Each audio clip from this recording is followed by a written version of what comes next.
okay, well, let's say the given question. The question says statement one given a Young's modulus of a wire made by joining two identical wires of different materials is equal the sum of the Young's modulus of individual wires.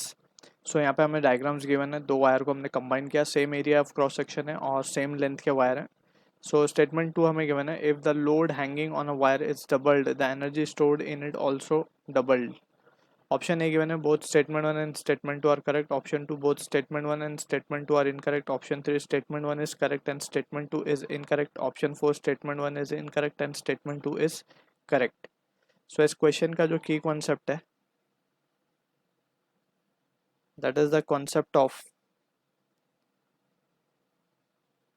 Young's modulus.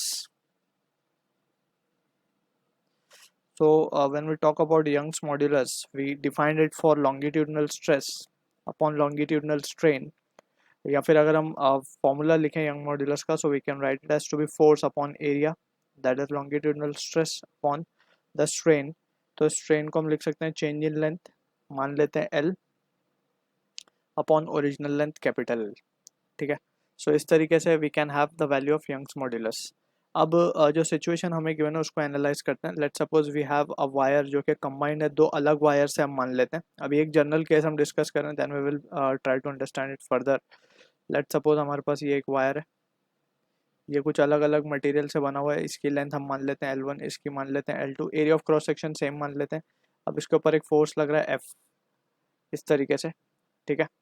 और यहाँ पे भी let's suppose यहाँ पे भी एक force है F, same force लग रहा है. ठीक. अब अगर हम ध्यान से देखें तो इसका एरिया ऑफ क्रॉस सेक्शन हमने सेम माना है. ठीक है. तो यहाँ पे वी कैन राइट जो टोटल इलोंगेशन आएगा that is L can be written as L1 plus L2. इन दोनों का एलोंगेशन मिला करके लिखा जाएगा टोटल एलोंगेशन. लेंथ L1 का जो भी इलोंगेशन होगा, लेंथ L2 में जो भी इलोंगेशन होगा. ठीक है. और इसकी लेंथ हम कैपिटल L1 कैपिटल L2 बोलते हैं, इनिशियल लेंथ. ठीक है. इस तरीके से इलोंगेशन आ जाएगा टोटल. अब बात करते हैं टोटल इलोंगेशन.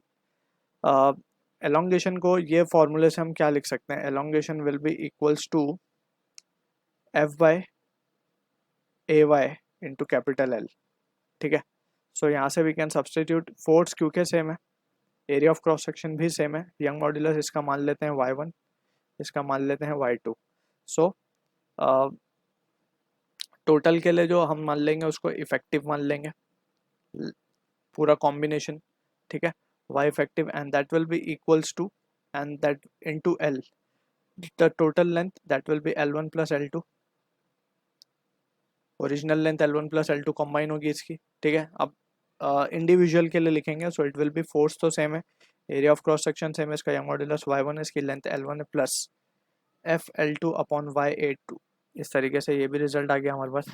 अब अगर हम इसको केयरफुली देखें तो यहाँ से एफ ए दोनों तरफ से कैंसिल आउट हो सकता है. तो यहाँ बचेगा हमारे पास L1 plus L2 upon y effective, that will be equals to L1 upon y1 plus L2 upon y2.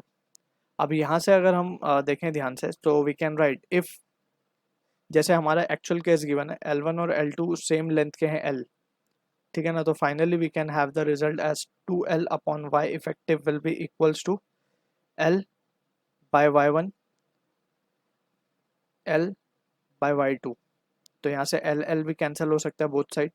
सो यहाँ से y इफेक्टिव की वैल्यू अगर हम देखें तो y इफेक्टिव की वैल्यू क्या आएगी, यहाँ पे पहले हम इसको मल्टीप्लाई करेंगे. So it will be y1 y2 2 into y1 y2 divided by y1 plus y2. So इस तरीके से हमारे पास y इफेक्टिव की वैल्यू आ रही है.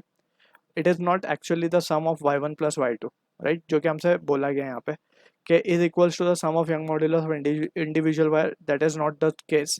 सो हमें जो केस मिल रहा है वो मिल रहा है 2y1 y2 upon y1 plus y2 and not y1 plus y2. So statement 1 is incorrect. अब हम स्टेटमेंट 2 की बात कर लेते हैं. If the load hanging on the wire is doubled. तो सबसे पहले यहाँ पे एक सिचुएशन यहाँ पे देख लेते हैं. सो बेसिकली ये लोड है हमारा W और ये वायर से हैंग कर रहा है. सो हमें पता है कि ये जो भी एक्सटेंशन होगा इस वायर में, the work done will be stored in the form of energy, और उस एनर्जी को हम बोलते हैं strain energy. So strain energy is given by the expression half into load into extension. अब यहाँ पे अगर हम लोड को डबल कर दें सो वी कैन क्लियरली से strain energy will get doubled. So ये स्टेटमेंट जो है हमारा करेक्ट है। So option 4 will be the answer, that is statement 1 is incorrect and statement 2 is correct. So I hope you understood the solution. All the best.